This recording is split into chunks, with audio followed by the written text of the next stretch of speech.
నమస్తే. Welcome to defence roundup. రక్షణ రంగానికి సంబంధించినటువంటి ప్రతి వారం వచ్చేటువంటి డెవలప్‌మెంట్స్ గురించిన కీలకమైన సమాచారాన్ని మీ ముందుంచే చర్చా కార్యక్రమం డిఫెన్స్ రౌండప్ 64వ ఎపిసోడ్‌తో మీ ముందుకొచ్చింది. ఈ వారంలో జరిగిన అండ్ ఈ మధ్య కాలంలో జరుగుతున్నటువంటి అనేక కీలక పరిణామాలు, సంస్కరణలకు సంబంధించి విశ్లేషించేందుకు ప్రస్తుతం మనతో ఉన్నారు అంతర్జాతీయ వ్యవహారాల నిపుణులు, డిఫెన్స్ ఎక్స్‌పర్ట్, రాజకీయ విశ్లేషకులు మామిడి గిరిధర్ గారు. వారితో మాట్లాడదాం. నమస్కారం సార్. నమస్తే సాయి. నమస్తే సార్. ఈ వారం డిఫెన్స్ రౌండప్ లోకి వెళదాము. అసలు ఫస్ట్ డిఫెన్స్ రౌండప్ లో యాక్చువల్లీ నిజానికి డిఫెన్స్ రౌండప్ ప్రేక్షకులు కూడా ఆసక్తిగా ఎదురు చూస్తూ ఉండవచ్చు. ఎందుకంటే ఆపరేషన్ త్రిశూల్ గురించి నేను ఈవెన్ నేషనల్ స్టబ్ లో చాలా వీడియోస్ లో మేము చెప్తూనే ఉన్నాము. ఈవెన్ గ్లోబల్ రౌండప్ లో కూడా ఒకటిసారి డిస్కస్ చేసినట్టుగా ఉన్నాము. సో త్రిశూల్ ఎక్సర్సైజెస్ ఓ వైపు జరుగుతూ ఉన్నాయి. దీనికి సంబంధించి నో ట్యామ్స్ ఇష్యూ చేయడము, అటు పాకిస్తాన్ నో ట్యామ్స్ ఇష్యూ చేస్తోంది.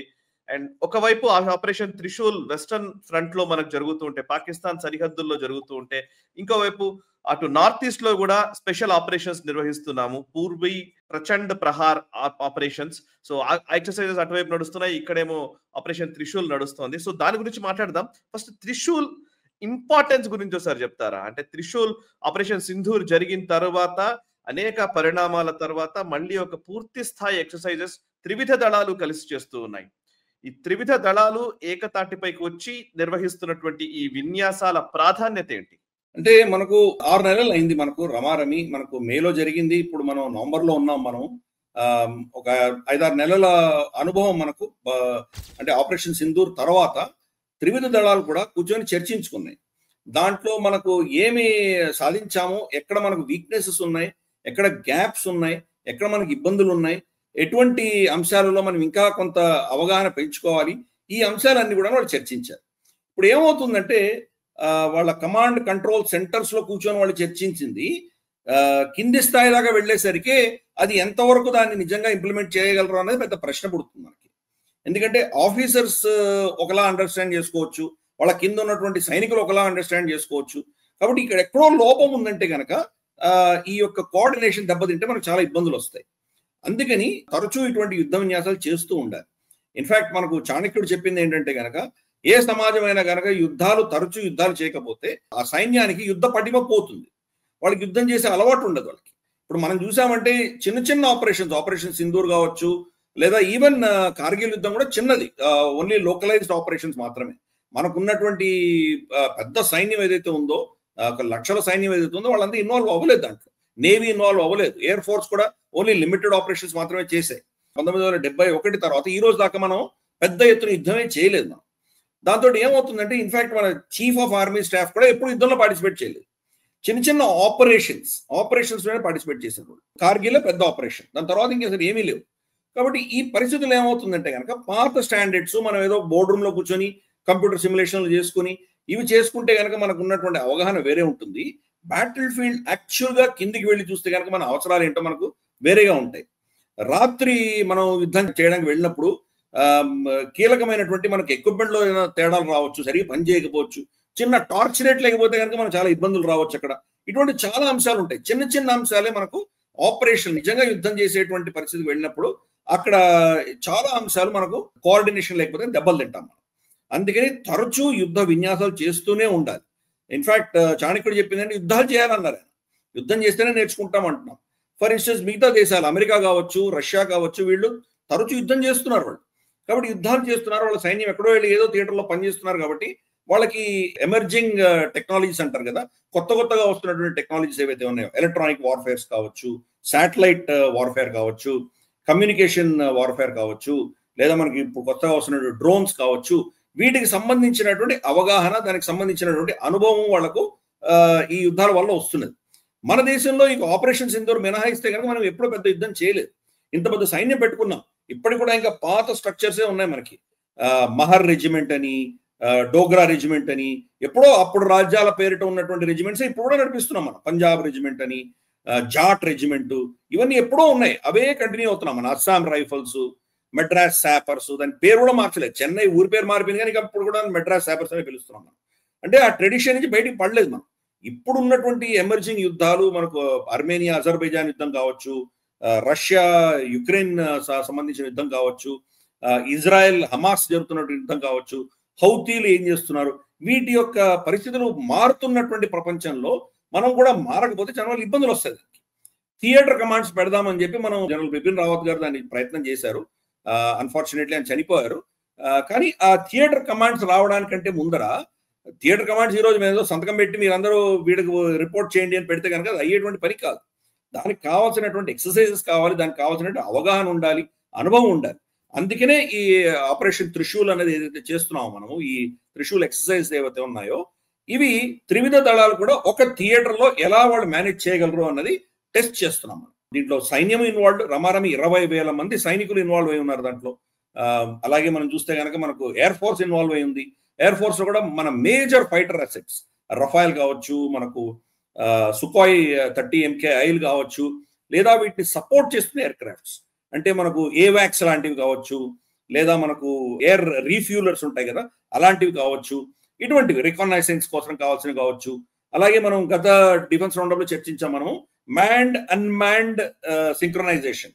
అంటే ఈ ఎయిర్ క్రాఫ్ట్లు వెళ్తుండగా అన్మాన్డ్ కూడా వెళ్తాయి, వీళ్ళిద్దరి మధ్యలో ఎలా కోఆర్డినేషన్ ఉంటుంది. అలాగే కింద గ్రౌండ్ లో ఉన్నటువంటి సైనికులతో ఎటువంటి కోఆర్డినేషన్ ఉంటుంది, శాటిలైట్ ఇమేజరీని ఎలా మనం హ్యాండిల్ చేయాలి, అంటే మల్టీ డొమైన్స్. అలాగే సముద్రంలో ఉన్నటువంటి వాళ్ళ కోఆర్డినేషన్ ఎలా ఉంటుంది, వాళ్ళు అంఫీబియస్ ఆపరేషన్స్. అంఫీబియస్ అంటే మనకు తెలుసు కదా, సముద్రం నుంచి భూమి మీదకి వచ్చేటువంటి ఏవైతే యాక్షన్స్ ఉంటాయి అవి. మన షిప్లు వెళ్ళి కరాచీ పోర్ట్ను ముట్టడించాలి రేపు, లేదా గ్వాదర్ని ముట్టడించాలి, దానికి యుద్ధ విన్యాసాలు చేయాలి కదా. అలాగే ఇప్పుడు సర్ క్రీక్ ప్రాంతంలో అంతా క్రీక్ అంతా కూడా మార్షీ ల్యాండ్స్, అక్కడ అంతా నీళ్లు ఉంటాయి, భూమి చాలా తక్కువ ఉంటుంది, అక్కడంతా కూడాను బ్యాక్ వాటర్స్ అంటారు కదా అటువంటి పరిస్థితి.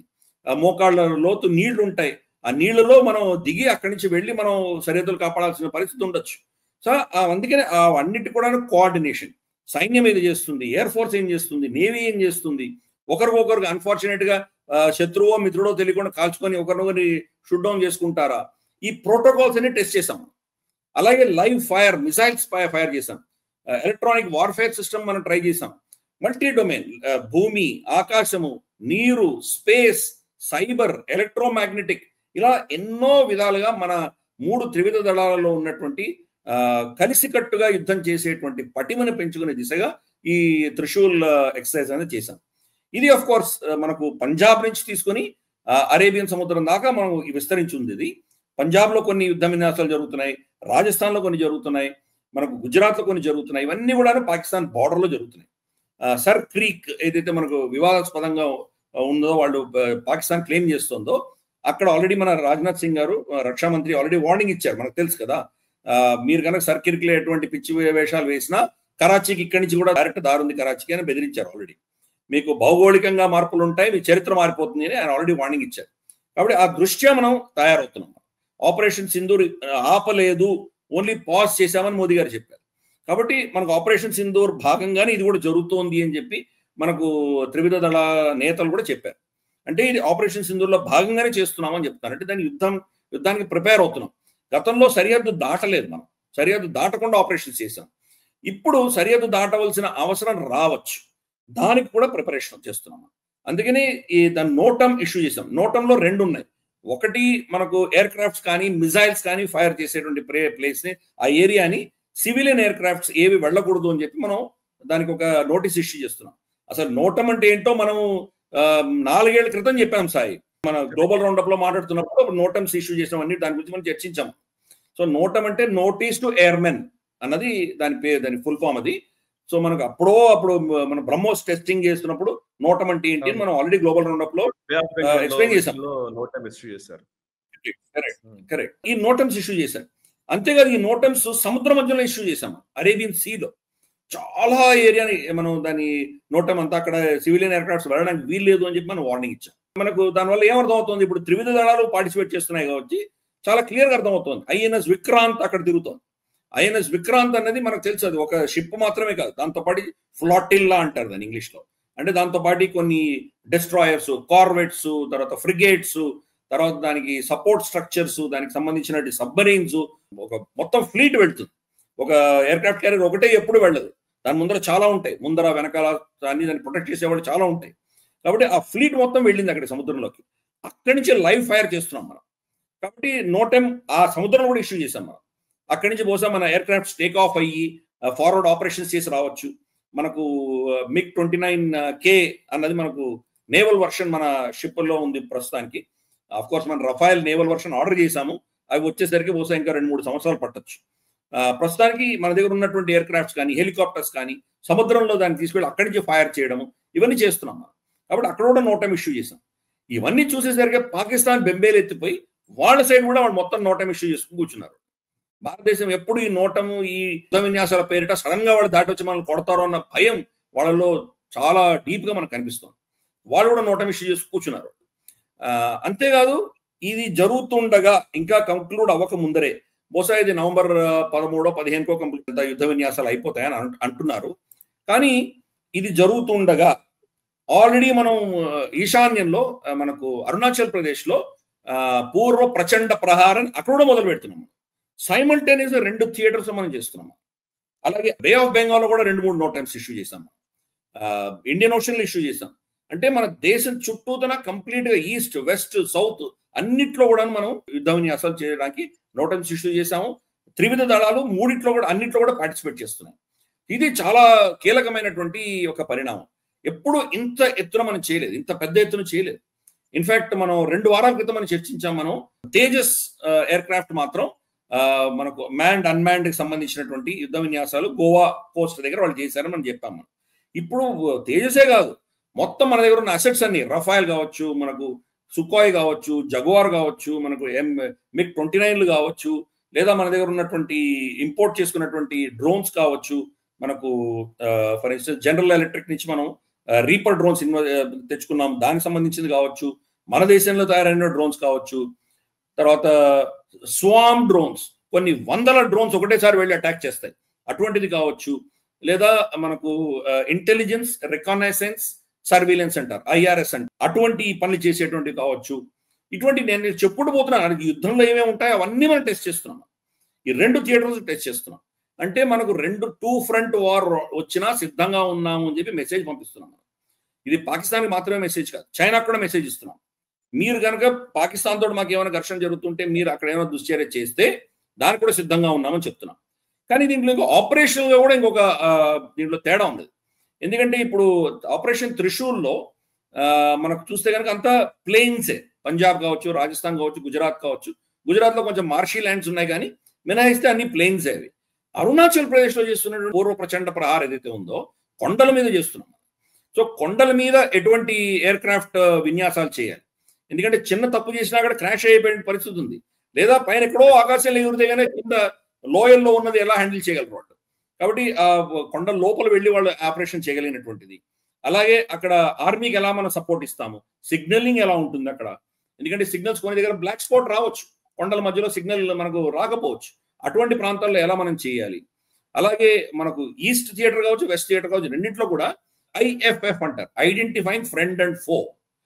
పైన ఉన్నటువంటి డ్రోన్ కానీ పైన ఉన్నటువంటి ఏదైనా అసెట్స్ ఉన్నాయంటే కనుక అవి మనదో శత్రువుదో మనకు తెలియదు కదా. మనకు తెలుసు, మనకు దాంట్లో అభినందన్ దొరికిపోయినప్పుడు బాలాకోట్లో మనం ఫ్రెండ్లీ ఫైర్ లో మన హెలికాప్టర్ షూట్ డౌన్ చేసుకున్నాం మనం. కాబట్టి అటువంటి ప్రమాదం రాకుండా ఇవన్నీ కూడా ప్రోటోకాల్స్ టెస్టింగ్ అవుతున్నాయి. ఇప్పుడు మనకు ఉన్న ప్రాబ్లం ఏంటంటే నేటోలో కానీ లేదా యూరోప్ లో కానీ నేటోకి సంబంధించినటువంటి అలైస్ ఎవరైతే ఉన్నారో మనకు జపాన్, కొరియా, ఆస్ట్రేలియా, ఫిలిప్పైన్స్, వీళ్ళందరికీ ఏంటంటే వాళ్ళు మొత్తం టెక్నాలజీ అమెరికన్ టెక్నాలజీ. కాబట్టి కన్ఫ్యూషన్ లేదు, వాడు చాలా ఈజీగా వాళ్ళు ఎవరో శత్రువులు ఎవరో వాళ్ళు తెలిసిపోతుంది వాళ్ళకి. మనకు అలా కాదు, ఎక్కడెక్కడ నుంచి రష్యా నుంచి తెచ్చుకున్నాము, ఫ్రాన్స్ నుంచి తెచ్చుకున్నాము, జర్మనీ నుంచి కొన్ని టెక్నాలజీస్ వస్తున్నాయి, కొరియా నుంచి వచ్చినాయి, మన దేశంలో మనం తయారు చేసుకున్నాము, UK నుంచి కొన్ని తెచ్చుకున్నాము, ఇలా వైవిధ్యంగా అమెరికా నుంచి మనకు చినాకులు, తర్వాత అపాచేలు తెచ్చుకున్నాము. కాబట్టి ఇంత ప్రోటోకాల్స్ లో ఒక టెక్నాలజీ ఇంకో టెక్నాలజీలో మాట్లాడుకోదు. ఈ రెండింటికి మాట్లాడడానికి మనం ఇంకేదో దానిపైన ఇంకో టెక్నాలజీ పెట్టాము. మనకు ఫర్ ఇన్స్టెన్స్ ఎయిర్ ఫోర్స్ సంబంధించి integrated air command control systems అని IACCS అని పెట్టాము. సో ఇటువంటివి ఇవన్నీ కూడా నిజంగా రియల్ టైం యుద్ధంలో పనికొస్తాయా, దానివల్ల ఏమైనా ఇబ్బందులు ఉన్నాయా అని టెస్ట్ చేస్తున్నాం. మనం ఎలక్ట్రానిక్ జామింగ్ ఎలా చేయగలం, జామింగ్ చేసి మన శత్రువుల యొక్క అసెట్స్ ని ఎలా మనం నిర్వీర్యం చేయొచ్చు, ఇన్ని అంశాలు దీంట్లో టెస్ట్ అవుతున్నాయి. అందుకని చిన్న విషయం కాదు, చాలా చాలా పెద్ద విషయం ఇది. మొత్తం 2 ఫ్రంట్ వార్కి సిద్ధపడుతున్నాం మనము. దానికోసం మనం ఎటువంటి పరిస్థితుల్లో ఏం వచ్చినా కానీ దానికి సిద్ధంగా ఉన్నాం మనం. పాకిస్తాన్ మనకు ఇప్పుడు ఇంటెలిజెన్స్ వర్గాలు ఏం చెప్తున్నాయంటే వాళ్ళు ప్రతీకార జ్వాలతో మండిపోతున్నారు. మనం ఆపరేషన్ సింధూర్లో కొట్టింది వాళ్ళకి తెలుసు. వాళ్ళు ఎంత ఫేక్ నేరేటివ్ నడిపించినా వాళ్ళు ఏం దెబ్బతిన్నారో, ఎలా దెబ్బతిన్నారో వాళ్ళకి బాగా తెలుసు వాళ్ళకి. కాబట్టి ఏదో విధంగా మళ్ళీ మన మీద ఒక దుశ్చర్య చేయడానికి వాళ్ళు ఐఎస్ఐ ప్లానింగ్ చేస్తోంది అని మనకు తెలుస్తుంది. కాబట్టి ఆ ఇంటెలిజెన్స్ ఉంది కాబట్టి దానికంటే ముందరే మనం ఇది చేస్తున్నాం. రేపు ఒక మన మీద వాడు ఏదైనా ఒక అటాక్, టెర్రరిస్ట్ అటాక్ జరిగిందంటే ఇమ్మీడియట్ రెస్పాన్స్ ఉంటుంది. మనకి 10 రోజులు 15 రోజులు వెయిట్ చేసే సమస్య కూడా లేదు. దానికోసం ఇంత ఫుల్ తయారీలో ఉన్నాం మనం. ఈసారి బహుశా మనం లాస్ట్ టైం మనం ఒక మెట్టు పైకి వెళ్ళాం. ఫస్ట్ బాలాకోట్లో ఏదో మనం వెళ్ళి ఒక బాంబు వేసి వచ్చాం. తర్వాత ఆపరేషన్ సింధూర్లో ఫస్ట్ లో మనం ఊరికే టెర్రరిస్ట్ క్యాంపులు కొట్టాం. వాడు మన మీద అటాక్ చేసరికి వాడు ఎయిర్ ఫోర్స్ బేస్ అని కొట్టాం. ఇప్పుడు నెక్స్ట్ లెవెల్ వెళ్ళబోతాం. ఇప్పుడు నేవీ దిగబోతోంది, బరిలో దిగబోతోంది. బహుశా మనం ఇదే అదును చూసుకొని వాళ్ళ కరాచీ ఎయిర్పోర్ట్ ని కానీ లేదా వాళ్ళకి ఇతరత్ర 2-3 చిన్న పోర్ట్స్ ఉన్నాయి, అవన్నీ కూడా ధ్వంసం చేయొచ్చు మనం ఈసారి. కాబట్టి దానికి అంతా కూడా ప్రిపరేషన్, ప్లానింగ్ జరుగుతుంది. అందుకని ఇది చాలా పెద్ద విషయం. ఇది ఇందాక నేను చెప్పినట్టు ఎంతో కాలంగా మన సైన్యానికి ఇటువంటి అనుభవం లేదు. ఇప్పుడు రియల్ టైం వార్లో ఎలా ఉంటుంది అన్ని సిమ్యులేట్ చేసి ఎక్సర్సైజ్ చేస్తున్నాం. అప్పుడు పార్లమెంట్ అటాక్ మీద జరిగినప్పుడు ఆపరేషన్ పరాక్రమ్ అని చెప్పి వాజ్పేయి గారు చేయించారు. దాని తర్వాత ఇంత పెద్ద మోతాదున మన సైన్యాలు, త్రివిధ దళాలు ఇవన్నీ కూడాను మోహరింప చేయలేదు ఇంతవరకు కూడా. అందుకని ఇది ఒక చాలా కీలకమైంది. రాబోయే రోజుల్లో రాబోయే యుద్ధాలకు మనం నాంది పలుకుతున్నాం. దానికి కావాల్సినటువంటి సన్నద్ధంగా అయ్యేటువంటి దిశగా మనం ప్రయత్నాలు చేస్తున్నాం. మనకున్నటువంటి అనుభవము, ప్రపంచవ్యాప్తంగా జరుగుతున్న యుద్ధాల యొక్క అనుభవం, ప్లస్ రాబోతున్నటువంటి టెక్నాలజీస్, రాబోతున్నటువంటి థ్రెట్ పర్సెప్షన్, వీటన్ని ఆధారంగా ఈ అద్భుతమైనటువంటి యుద్ధం విన్యాసాలు జరుగుతున్నాయి మన దేశంలో. సార్, ఇక నెక్స్ట్ అంశంలోకి వెళ్దాం sir. Indian navy chief admiral Dinesh Tripathi గారు ఒక కీలక వ్యాఖ్య చేశారు. ఆయన చెప్పింది ఏంటంటే, భారత నావికా దళము ప్రతి 40 రోజులకు ఒక వార్షిప్ ని లేదంటే సబ్మెరైన్ ని అప్రాక్సిమేట్ గా ప్రతి 40 రోజుల వ్యవధిలో ఒక స్వదేశీ పరిజ్ఞానంతో కూడినటువంటి వార్షిప్ ని లేదంటే సబ్మెరైన్ ని తయారు చేసుకోగలుగుతోంది అని. ఇది నిజంగా చాలా పెద్ద స్టేట్మెంట్. మన దగ్గర ప్రస్తుతం ఉన్న వార్షిప్స్ తో పోల్చితే ఇప్పుడు 2035కి 200 పైచిలకు వార్షిప్స్ తో మనము సిద్ధంగా ఉండాలి అనేది ఒక లక్ష్యంగా పెట్టుకున్నట్టుగా తెలుస్తోంది. సో ఈ వార్షిప్స్ అండ్ సబ్మెరైన్స్ మనం నిజంగానే నాకు తెలిసి ఈవెన్ డిఫెన్స్ రౌండ్ అప్ లోనే ఈ గత 4-5 ఎపిసోడ్ లోనే నావికి సంబంధించి ఎన్నో ఆవిష్కరణల గురించి మనం మాట్లాడుతున్నాం. ఈవెన్ త్రివిధ దళాల్లోనూ ఈ డెవలప్మెంట్స్ ఒకరికంటే ఒకరు పోటీగా తత్వంతో పనిచేస్తున్నట్టుగా కనబడుతోంది ఈ టైంలో. సో ఈ warships and submarines every 40 days కి ఒకటి వస్తుంది అనడం దేనికి సంకేతం, ఎలా చూడాలి? నిజంగా చాలా చాలా పెద్ద స్టేట్మెంట్ ఇది. ఎందుకంటే ఈ రోజు ప్రపంచంలో చైనీస్ నేవీ అమెరికన్ నేవీ కంటే నంబర్స్ విషయంలో ముందుకు వెళ్ళిపోయారు. ఈరోజు అమెరికా 2వ స్థానంలో పడిపోయింది. సరే, టెక్నాలజీ పరంగా అమెరికా ఇప్పుడు కూడా నెంబర్ 1 పొజిషన్ లో ఉంది. చైనా ఏం చేస్తుందంటే నంబర్ గేమ్ ఆడుతుంది. ఇప్పుడు మనకు అమెరికాది ఏదో ఒక ఫ్రిగేట్ వెళ్ళిందో, ఒక డిస్ట్రాయర్ వెళ్ళిందంటే దానికి 5 డిస్ట్రాయర్లు పంపిస్తారు వాళ్ళు. మామూలుగా ఏదో 1:2, 1:3 వాళ్ళ టెక్నాలజీ హ్యాండిల్ చేయొచ్చు. ఇంకో 4-5 ఎక్స్ట్రా పంపిస్తారు. దాన్ని ఎలా డీల్ చేస్తాం మనం? కాబట్టి నంబర్ గేమ్ ఆడేటువంటి ప్రయత్నం వాళ్ళు చేస్తున్నారు. అంటే రాబోయే దశకం 10-20 సంవత్సరాల్లో అమెరికా కంటే 2 రెట్లు 3 రెట్లు వాళ్ళు షిప్పులు తయారు చేసే పరిస్థితిలో వాళ్ళు ఉన్నారు. వాళ్ళు టెక్నాలజీ వీక్గా ఉండొచ్చు, కానీ వాళ్ళు నంబర్ గేమ్ వాళ్ళు ఆడేటువంటి ప్రయత్నం చేస్తున్నారు. డొనాల్డ్ ట్రంప్ కూడా దాని గురించి చెప్పాడు. మనం 5 సంవత్సరాలు 10 సంవత్సరాల్లో తయారు చేసే షిప్పులు చైనా 1 సంవత్సరంలో తయారు చేస్తుంది. కాబట్టి మనం ఎక్కడున్నాం రేస్లో, మనం వెనకబడి ఉన్నాం అని చెప్పి డొనాల్డ్ ట్రంప్ కూడా కరెక్ట్గా అసెస్ చేశాడు. సరే, ఈ పనికిమాలిన చెత్త టారిఫ్ యుద్ధంలో పడి ఆయన మర్చిపోయాడు, అది వేరే విషయం. కానీ వాళ్ళ షిప్ బిల్డింగ్ కెపాసిటీ పడిపోయింది. ఇదన్నీ మనం అబ్జర్వ్ చేసాం. అందుకనే మనం దీని మీద చాలా ఫోకస్ పెట్టాం. గతంలో ఏంటంటే మొత్తం సైన్యానికి పోసేవాళ్ళం. మనం బడ్జెట్ అలొకేషన్ ఏదైతే ఉంటే కనుక ఫస్ట్ సైన్యానికి వెళ్ళేది. అందుకనే మనకు ఎయిర్ ఫోర్స్ కానీ నేవీకి కానీ అసలు ఉండేదే కాదు. First army, second air force, లాస్ట్కి నేవీకి ఇచ్చేవాళ్ళం. నేవీని అసలు ఎవరు పట్టించుకోలేదు. ఇన్ఫాక్ట్ నెహ్రూ కాలంలో మనకు తెలుసు 1962 యుద్ధంలో, చైనీస్ యుద్ధంలో నేవీని బరిలోకి దించింటే చైనా అప్పుడే దాసోహమని ఉండేది. నేవీ కానీ ఎయిర్ ఫోర్స్ కానీ రెండిట్లో ఏది బరిలో దించినా గెలిచుండేవాళ్ళం. సో ఆ యొక్క అవగాహన మనకు లేదు. దాన్ని ఎలా వాడుకోవాలని మనం యూజ్ చేయలేదు గతంలో. గత ప్రభుత్వాలు దాన్ని పెద్దగా పట్టించుకోలేదు. ఇంపోర్ట్ చేసుకునేవాళ్ళు. మనం ఫర్ ఇన్స్టెన్స్ ఐఎన్ఎస్ విక్రమాదిత్య ఏదైతే ఉందో అది అడ్మిరల్ గోర్ష్కోవ్, అది మనం రష్యా నుంచి తెచ్చుకున్నాం. రష్యా నుంచి తెచ్చుకుని రీఫర్బిష్ చేసి వాడుకుంటున్నాం. గతంలో ఐఎన్ఎస్ విక్రాంత్ కూడా అంటే అది యూకే నుంచి తెచ్చుకున్నాము. దాన్ని ఐఎన్ఎస్ విక్రాంత్ అని, పాత ఐఎన్ఎస్ విక్రాంత్ 1971లో యుద్ధం చేసినటువంటి ఐఎన్ఎస్ విక్రాంత్. సో షిప్పులన్నీ వాళ్ళు తయారు చేసేవాళ్ళు. మెసగన్ డాక్స్ లాంటిది, మనకు ఇవి మన దేశంలో ఉన్నటువంటి షిప్ బిల్డర్స్ అందరూ కూడా దాన్ని రిపేర్లు చేయడం, దాన్ని హల్ ఏదో వెల్డింగ్లు చేయడం, ఇటువంటి పనులే చేసేవాళ్ళు. అందుకంటే ఏం చేసేవాడు కదా. నేవీకి అసలు ఇంపార్టెన్సే ఉండేది కదా. షిప్పులు ఈవెన్ మనకు న్యూక్లియర్ సబ్మరీన్ కూడా మనం రష్యా నుంచి ఒకటో రెండో లీజ్కి తెచ్చుకునేవాళ్ళం. మన దగ్గర డీజిల్ క్లాస్ సబ్మరీన్స్ ఉండేవి. ఇటువంటి పరిస్థితి మనది. పైసలే లేవు. ఏకే ఆంటనీ పార్లమెంట్ సాక్షిగా చెప్పాడు, రఫాయిల్ ఎందుకు మీరు సంతకం పెట్టట్లేదు అంటే మా దగ్గర పైసలు లేవు కాబట్టి మేము సంతకం పెట్టలేదు అని చెప్పాడు. మోదీ గారు వచ్చాకే అప్పుడు ఎయిర్ ఫోర్స్ కి తర్వాత నేవీకి ఫోకస్ అన్నది ఇంక్రీజ్ అవుతూ వచ్చింది. అందుకనే 10 ఏళ్ల తర్వాత ఈ రోజు ఈ పరిస్థితి మనది.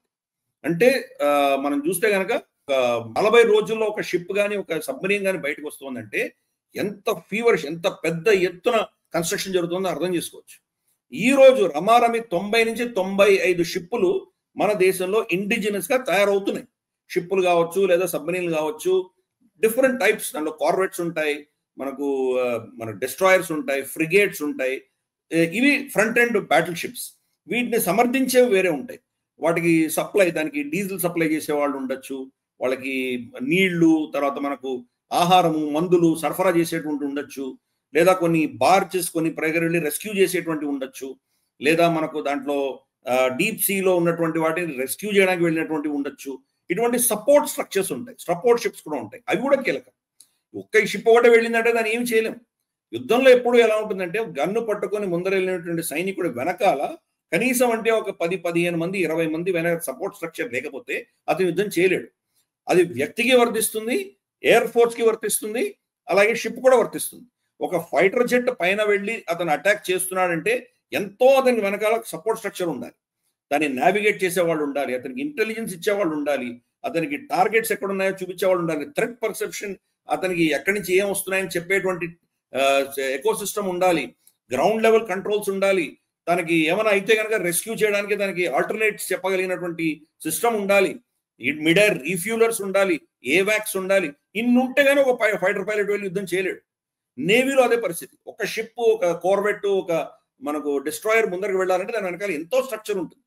కాబట్టి ఈ స్ట్రక్చర్ని మనం బిల్డ్ చేసుకుంటున్నాం. అందుకనే ప్రతి 40 రోజుల్లో ఒకటి వస్తోంది అని చెప్పేసి మనకు అడ్మిరల్ దినేష్ త్రిపాఠి గారు చెప్పింది చాలా అద్భుతమైనటువంటి విషయం. ఇది అసలు ఊహించలేనటువంటి పరిస్థితి ఒక 5-6 ఏళ్ల క్రితం మనం. అటువంటిది ఈ రోజు సాధ్యమైంది. బహుశా ఇది ఇంకా మనం దీన్ని తీసుకువెళ్ళాలి. బహుశా ఇది దీన్ని సగం చేయాలి. ఇంకా ప్రతి 20 రోజులకో 15 రోజులకో ఒకటి తీసేటువంటి పరిస్థితి రావాలి. ఎందుకంటే మన శత్రువులు అంతకంటే విస్తృతంగా ఉధృతంగా వాళ్ళు పనిచేస్తున్నారు కాబట్టి. చైనా ఏం చేస్తుందంటే వాళ్ళ దగ్గర ఉన్నటువంటి నేవల్ అసెట్స్ అని పాకిస్తాన్కి ఇస్తుంది. పాకిస్తాన్ వాడికి మింగ మెతుకులు లేవు, చైనా నుంచి వాడు తెచ్చుకుంటున్నాడు. చైనా పాకిస్తాన్కి ఎందుకు ఇస్తుందంటే అమెరికన్ ఇన్ఫ్లుయెన్స్ ఉండకూడదు అని. చైనీస్ ఇన్ఫ్లుయెన్స్ అక్కడి నుంచి తీయాలని చెప్పి అమెరికా మళ్ళీ పాకిస్తాన్కి ఇస్తుంది. సో ఈ ఇద్దరిని ఆడుకుంటుంది పాకిస్తాన్. కాబట్టి మనం కావాలన్నా వద్దనుకున్నా పాకిస్తాన్ దగ్గర అత్యాధునికమైనటువంటి నేవల్ అసెట్స్ రాబోతున్నాయి. కాబట్టి మన టెక్నాలజీ మనం పెట్టుకోవాల్సిన ఆవశ్యకత మనకుంది. ఈ మనం డిఫెన్స్ రౌండప్ లో గత ఆల్మోస్ట్ 3-4 నెలలుగా డిస్కస్ చేస్తున్నాము. ఆఖరి షిప్ మనం రష్యాలో తయారైంది ఐఎన్ఎస్ తమాల్ మనం తెచ్చేసుకున్నాము. దాని తర్వాత మనం ఎక్కడ కూడాను ప్రపంచంలో ఇంపోర్ట్ చేసుకోము, వేరే దేశాలకు ఆర్డర్స్ ఇవ్వము అని చాలా స్పష్టంగా చెప్పాము. మన దేశంలోనే మన షిప్ యార్డ్స్ లోనే మనకు మెసగన్ డాక్స్ దగ్గర తీసుకొని Goa ship yard, Cochin ship yard, Visakhapatnam ship yard, అలాగే కోల్కతాలో గార్డెన్ రీచ్ కావచ్చు, ఇవన్నీ కూడా మన దేశంలో ఉన్నటువంటి షిప్ యార్డ్స్ అన్నింటినీ కూడా యాక్టివేట్ చేశాం. ఇవన్నీ మోస్ట్లీ పబ్లిక్ సెక్టర్ అండర్టేకింగ్స్. మనకు ఆపోజిషన్ పార్టీ మోదీ గారిని ఎలా తిట్టారో మనం చూసాం. అంబానీలకు అమ్మేశారు వీళ్ళు అన్నటువంటి పరిస్థితి నుంచి మన పబ్లిక్ సెక్టర్ అండర్టేకింగ్స్ ఇంత ఎఫిషియెంట్ గా తీర్చగలుగుతున్నాం ఈరోజు. ఇది 90-95 షిప్లు ఈరోజు తయారవుతున్నాయి. అందుకనే మనకి ఈ పరిస్థితికి వచ్చాము. 40 రోజులకు ఒక షిప్ రావడం అనేది చాలా అద్భుతమైన విషయం. గతంలో 10 సంవత్సరాలకో 15 సంవత్సరాలకో ఒక షిప్ వచ్చేది. దాంట్లో కూడా ఒక 30-40% మాత్రమే మనది ఉండేది కాంపనెంట్. మిగతావన్నీ బయట నుంచి తెచ్చుకొని అసెంబుల్ చేసుకునేవాళ్ళు. ఈ రోజు మనం 75-80% మన దేశంలో మనం ఇండిజినస్ కాంపనెంట్ పెట్టగలుగుతున్నాము. దాంట్లో కొన్ని కీలకమైనటువంటి మనకి ఇంజన్ లాంటివి కొన్ని కీలకమైన ఇప్పుడు కూడా ఇంపోర్ట్ చేసుకుంటున్నాం. మన టార్గెట్ ఏంటంటే 2030-35 వచ్చేసరికి రమారమి 90-95% కంప్లీట్ మన కాంపనెంట్స్ ఉండాలని మనం ప్రయత్నం చేస్తున్నాం. దానికోసం సఫ్రాన్తో కావచ్చు, జీఈతో కావచ్చు, మనకు ఇతరత్ర మనకు మర్సిడీస్తో కావచ్చు, ఇటువంటి రోల్స్ రాయ్స్తో కావచ్చు, వీళ్ళందరితో కూడా మనం చర్చలు చేస్తున్నాము, జాయింట్ వెంచర్స్ పెట్టుకునే ప్రయత్నం చేస్తున్నాము. అలాగే మన దేశంలో రీసెర్చ్ విపరీతంగా ఇంక్రీజ్ చేస్తున్నాం. మనము చిన్న చిన్న షిప్లకి మన దగ్గరే ఇంజిన్స్ తయారు చేసేటువంటి క్షమత మనం పెంచుకుంటున్నాము. పెద్ద పెద్ద ఇంజిన్స్ కొంచెం కొలాబరేషన్ లో కొంతకాలం ఓ 10 సంవత్సరాల్లో మనమే తయారు చేసుకునే దిశగా మనం వెళ్లే ప్రయత్నం చేస్తున్నాం. కాబట్టి ఈ యొక్క ఫోకస్, ఇంత ఇన్వెస్ట్మెంట్ మోదీ ప్రభుత్వం గత 5-7 సంవత్సరాల క్రితం చేసినందుకు ఈ రోజు మనం చెప్పగలుగుతాం. 40 రోజుల్లో ఒక షిప్ గానీ ఒక సబ్‌మరీన్ గానీ వస్తుంది చెప్పగలుగుతాం. నా దృష్టిలో ఈ ఇన్వెస్ట్మెంట్స్ అన్ని, ఈ ఫోకస్, ఈ పాలసీస్ అన్ని కూడా రాబోయే ఒక దశకంలో మనల్ని ఒక పెద్ద మేజర్ పవర్ గా తయారు చేసేటువంటి దిశగా పనిచేయబోతున్నాయి. ఆ విజన్ మోదీ గారు బహుశా అప్పటికి ప్రైమ్ మినిస్టర్ గా ఉంటారో మనకు తెలియదు. ఆయన రిటైర్ అయిపోయినా ఆశ్చర్యపడక్కర్లేదు. అయినా ఆయన తీసుకున్నటువంటి నిర్ణయాలు రాబోయే 2 దశకాలలో మనకు చాలా పెద్ద శక్తిగా, మనం ఒక నేవల్ శక్తిగా ఎదిగేదానికి మొత్తం ఆయన ఇచ్చినటువంటి ఆ పాలసీలు అనేది పనిచేయబోతున్నాయి. Yes sir. ఇక మీరు చెప్తూనే ఉన్నారు. ఇంకొక అప్డేట్ కూడా ఉంది దీనికి సంబంధించి. ఐఎన్ఎస్ ఇక్షాక్ ని నవంబర్ 6వ తేదీన కమిషన్ చేయబోతున్నారని తెలుస్తోంది. అడ్మిరల్ దినేష్ త్రిపాఠి గారే దాన్ని కమిషన్ చేయబోతున్నారని. సో నిజానికి ఇది ఐఎన్ఎస్ ఇక్షాక్ పేర్లన్నీ కూడా చాలా మన భారతీయ పేర్లనే అన్నిటికీ పెడుతూ వస్తున్నారు. సో ఇందులో దీని స్పెషాలిటీ ఏంటో ఒకసారి చెప్తారా సార్? ఇది సర్వే వెజల్ అంటున్నారు. లార్జ్ సర్వే వెజల్ క్లాస్ కి చెందినటువంటి వెజల్ గా దీన్ని చెప్తూ ఉన్నారు. సో ఐఎన్ఎస్ ఇక్షాక్ స్పెషాలిటీ ఏంటి? ఇది కమిషన్ అవుతున్న టైంలో మన భారత నావికా దళానికి ఎలాంటి సామర్థ్యాన్ని మనం ఎంత పెంచుకున్నట్టుగా మనం భావించాలి? అంటే మనకు ఐఎన్ఎస్ ఇక్షాక్ అన్న దానికి సంస్కృతం పేరులో దాని అర్థం ఏంటంటే ద గైడ్ అని అర్థం. అంటే దేన్నో గైడ్ చేయడానికి ఉపయోగపడేటువంటిది అని దాని అర్థం. ఇది ఆల్రెడీ ఇంకో 2 మన దగ్గర ఉన్నాయి. ఐఎన్ఎస్ సంధాయక్ అని, ఐఎన్ఎస్ నిర్దేశక్ అని, ఇటువంటి పేరుతో మనకు 2 ఆల్రెడీ ఉన్నాయి. ఇవి సర్వే చేస్తాయి. సముద్ర మట్టంలో ఏమున్నది, ఎలా ఉన్నది సర్వే చేస్తాయి. ఇప్పుడు మధ్యలో ఏదో ఒక ఫీచర్స్ ఉండొచ్చు, కొన్ని చిన్న కోరల్ ఫీచర్ ఉండొచ్చు, లేదా కొండ లాంటిది ఉండొచ్చు, లేదా ఇంకేదైనా రాళ్ళు కానీ, ఏదైనా మట్టి దిబ్బలు కానీ ఏమైనా ఉండొచ్చు సముద్ర మట్టంలో. సబ్మరీన్ వెళ్తోంది, మన షిప్పులు వెళ్తున్నాయి, దానికి తగిలిందంటే కనుక మనకు డ్యామేజ్ అయిపోయేటువంటి ప్రమాదం ఉంది. దాంట్లో ఇరుక్కుపోయిందంటే మనకు యాక్సిడెంట్ అయ్యి మన సబ్మరీన్ నాశనం అయ్యేటువంటి ప్రమాదం ఉంది. కాబట్టి ఎంత లోతు దాకా నీళ్లు ఉన్నాయి, అంత లోతులో కింద సముద్ర మట్టంలో ఉన్నటువంటి పరిస్థితి ఎలా ఉంది, ఎగుడు దిగుడుగా ఉందా, స్మూత్ గా ఉందా, దాన్ని మొత్తం మ్యాప్ చేయవలసిన ఆవశ్యకత ఉంది మనకి. సో ఆ మ్యాప్ చేసే, కార్టోగ్రఫీ చేసేటువంటి షిప్పులు ఇవన్నీ కూడా ఐఎన్ఎస్ సంధాక్ కానీ, ఐఎన్ నిర్దేశక్ కానీ, లేదా 6వ తారీఖు ఆవిష్కరించినటువంటి ఈ యొక్క ఐఎన్ఎస్ ఇషాక్ కానీ, ఇవన్నీ కూడా ఏంటంటే మనకు సముద్ర మట్టంలో ఉన్నటువంటి ఇవి సివిలియన్ పర్పసెస్ కి, డిఫెన్స్ పర్పసెస్ కి రెండింటికి కూడా పనిచేస్తాయి. సివిలియన్ చాలా ఉంటుంది అక్కడ. ఎక్స్ప్లోరేషన్, మనకి ఆయిల్ ఎక్స్ప్లోరేషన్ కావచ్చు, ఇతరత్ర ఇంకేమైనా మినరల్స్ ఎక్స్ప్లోరేషన్ కావచ్చు, లేదా అక్కడ షిప్ రెక్స్ లాంటివి ఏమైనా ఉన్నాయంటే వాటిని వెతకడానికి కావచ్చు, లేదా మనకు ఇతరత్ర చాలా అంశాలుగా అవి సివిలియన్ వాటికి పనిచేస్తుంది.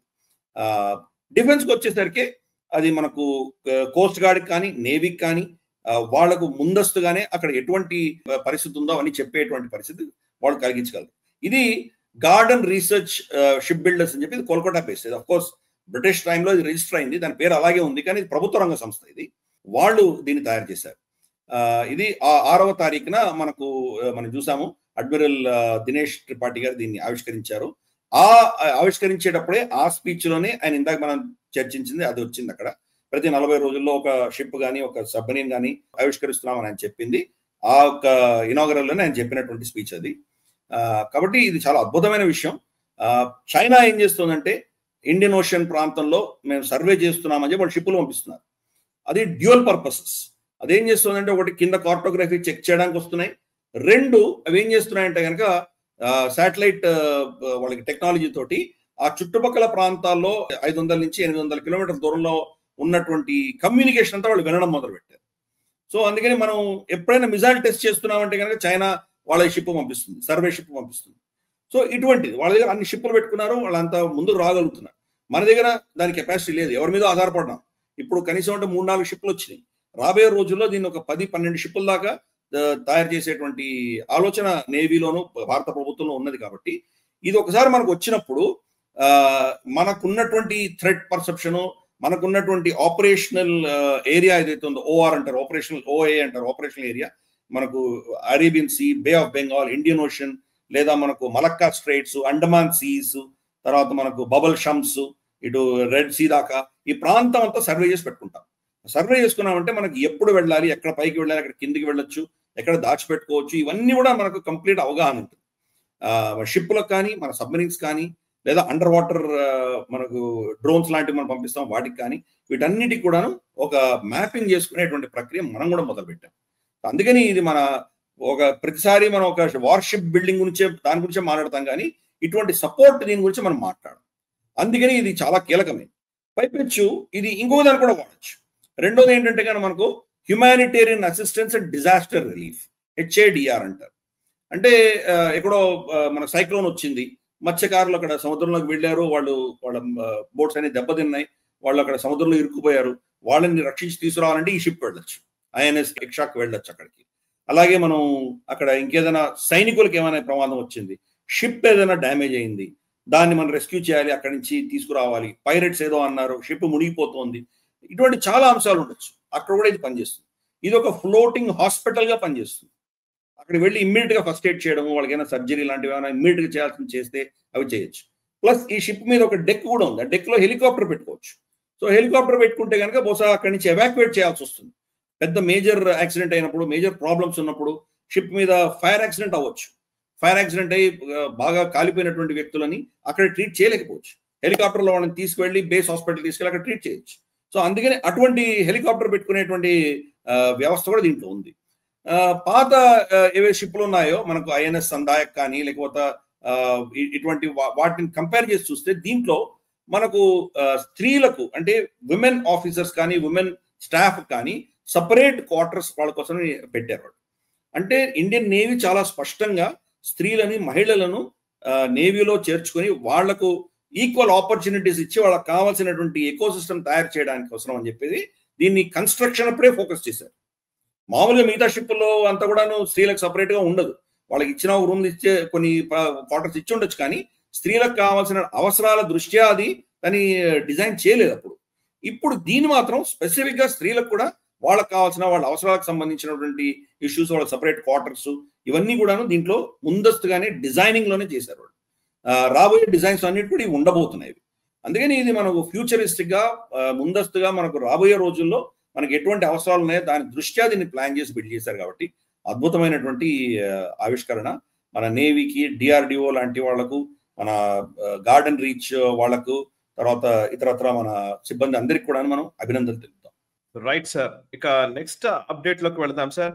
హిందుస్థాన్ ఏరోనాటిక్స్ లిమిటెడ్ DBMRH ఏదైతే deck based multi role helicopter కి సంబంధించినటువంటి ప్రాజెక్ట్ కి దాని డిజైన్ అండ్ డెవలప్మెంట్ కోసమని 30% HALA ఫండ్ చేయాలనుకున్నట్టుగా తెలుస్తోంది. 70% గవర్నమెంట్ ఆఫ్ ఇండియా నుంచి తీసుకోబోతున్నారు. సో ఈ అసలు DBMRH ఉద్దేశం ఏంటి, దాన్ని ఎలా అర్థం చేసుకోవాలి? ఇప్పుడు వీళ్ళు చెప్తున్నట్టుగా deck based multi role helicopter అంటున్నారు, దేనికి వినియోగిస్తారు అండ్ HAL తీసుకున్న ఈ నిర్ణయాన్ని ఎట్లా అర్థం చేసుకోవాలి, దాంట్లో ఉన్న వివరాలు ఏంటి? మామూలుగా మనకు మల్టీ రోల్ హెలికాప్టర్స్ ఏవైతే ఉంటాయో అవి వ్యక్తులను తీసుకువెళ్ళడము, సామాన్ తీసుకువెళ్ళడము, లేదా కొన్ని పరిస్థితుల్లో కాంబాట్ చేయడము, అటాక్ చేయడం ఇటువంటి కూడా చేయాల్సి వస్తుంది, లేదా కొన్ని లిఫ్ట్ చేయాల్సి వస్తుంది. ఇటువంటి మల్టీ రోల్స్ అన్ని చేస్తాయి. కానీ ల్యాండ్ బేస్డ్ భూమి మీద ఉన్నటువంటి హెలికాప్టర్స్, పర్వతాల మీద వెళ్ళేటువంటి హెలికాప్టర్స్ వీటన్నిటికి కూడా కొంత వేరియేషన్ ఉంటుంది. పర్వతాల మీద వెళ్ళేటువంటి హెలికాప్టర్స్ కి తక్కువ ఆక్సిజన్ లో కూడా ఎగిరేటువంటి కెపాసిటీ దానికి పెట్టాలి. మామూలుగా మనకు ప్లేన్స్ లో వెళ్ళేటువంటి హెలికాప్టర్స్ కి ఇబ్బందులు ఏం లేవు. కానీ ఈ డెక్ బేస్డ్ ఏదో ఉంటుంది, డెక్ బేస్డ్ అంటే ఏంటి, సముద్రంలో వెళ్ళేటువంటి షిప్పులు మనకు కార్వెట్స్ కానీ లేదా ఫ్రిగేట్స్ కానీ లేదా ఇందాక మనం మాట్లాడుకున్నటువంటి ఇక్షక్ లాంటి వాటిలో కానీ లేదా మనకు ఎయిర్ క్రాఫ్ట్ క్యారియర్స్ లో కానీ హెలికాప్టర్లు దాన్ని దించాలంటే కనుక వాటి యొక్క కెపాసిటీ, వాటి యొక్క టెక్నాలజీ, వాటి యొక్క మెటలర్జీ చాలా డిఫరెంట్ గా ఉంటుంది.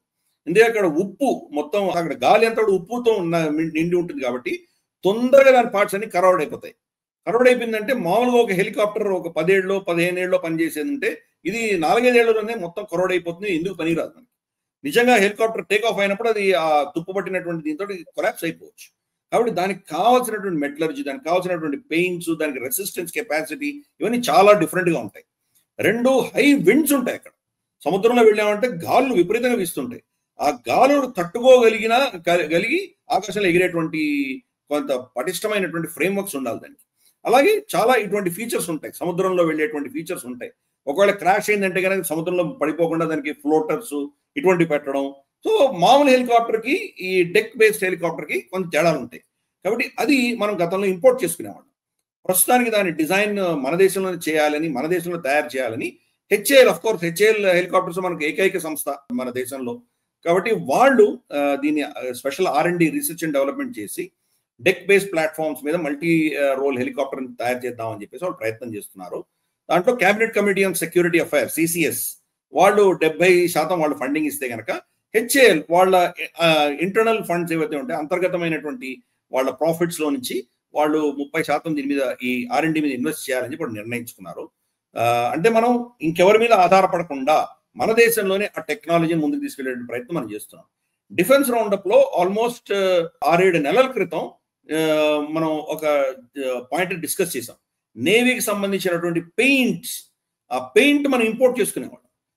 కరోషన్ తొందరగా కరోడ్ అయిపోతుంటుంది కాబట్టి ఆ కరోడ్ కాకుండా తట్టుకునేటువంటి పెయింట్స్, ప్లస్ పెయింట్ అనేది చాలా టాక్సిక్, అది ఎన్వైరన్మెంటల్ గా చాలా భయంకరమైనటువంటిది, దాంట్లో ఒక పాయిజనస్ కెమికల్స్ ఉంటాయి. అలా కాకుండా ఎన్వైరన్మెంటల్ ఫ్రెండ్లీ ప్లస్ కరోషన్ కాకుండా ఉండేటువంటి పెయింట్స్ ఒక రిటైర్డ్ ఆర్మీ ఆఫీసర్, ఒక నేవీ ఆఫీసర్ అతను చేశారు, బెంగళూరులో కంపెనీ పెట్టి అతను చేశాడు. కాబట్టి మొత్తం ఈ టెక్నాలజీస్ అన్ని మనమే ఇండిజినైజ్ చేసేటువంటి ఆత్మ నిర్భరత దృష్ట్యా ఇవన్నీ చేస్తున్నాం. అందుకనే హెచ్ఏఎల్ దీనికి పూనుకుంది. ఎక్కడెక్కడ మనం విదేశాల మీద డిపెండ్ అయి ఉన్నామో వాటి మీద అన్నింటి కూడాను భారత ప్రభుత్వం ఫోకస్ పెట్టింది. వీళ్ళకందరికీ కూడా ఆదేశాలు ఇచ్చింది.